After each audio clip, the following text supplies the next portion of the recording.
మన పార్టీ వ్యవస్థాపకులు, తెలుగు పౌరుషం, సినీ రాజకీయ సార్వభౌముడు శ్రీ నందమూరి తారక రామారావు గారి జయంతి. మహానుడంటే ప్రజల పండుగ. తెలుగు జాతి మొత్తం ఆరాధించే ఏకైక వ్యక్తి నందమూరి తారక రామారావు గారు.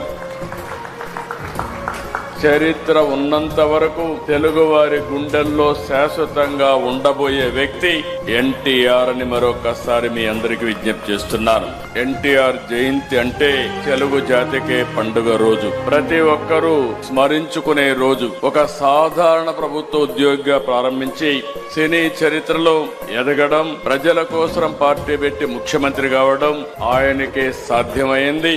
మళ్లీ ఇది సాధించాలంటే తిరిగి ఎన్టీఆర్ పుడితే తప్ప ఎవరికీ సాధ్యం కాదని మరొకసారి విజ్ఞప్తి చేస్తున్నా. స్వీయ క్రమశిక్షణ, నీతి, నిజాయితీ, పట్టుదల ఆయన విధానం. పాలు అమ్ముతూ చదువుకున్న, ప్రభుత్వ ఉద్యోగం చేసిన, సినిమాల్లో నటించిన, రాజకీయాల్లోకి వచ్చిన ఆత్మ గౌరవాన్ని, ఆత్మాభిమానాన్ని ఎప్పుడూ వీడలేదు. ఒక సామాన్య రైతు బిడ్డగా పుట్టి 45 సంవత్సరాలు వెండి తెర అంటే మనందరం గుర్తుపెట్టుకోవాలి. ఏ పాత్ర వేసినా అది ఎన్టీఆర్ కే చెల్లుతుంది. ఇంకా రాబోయే రోజుల్లో అలాంటి పాత్రలు వేయాలంటే మళ్ళా ఎన్టీఆర్ పుట్టాల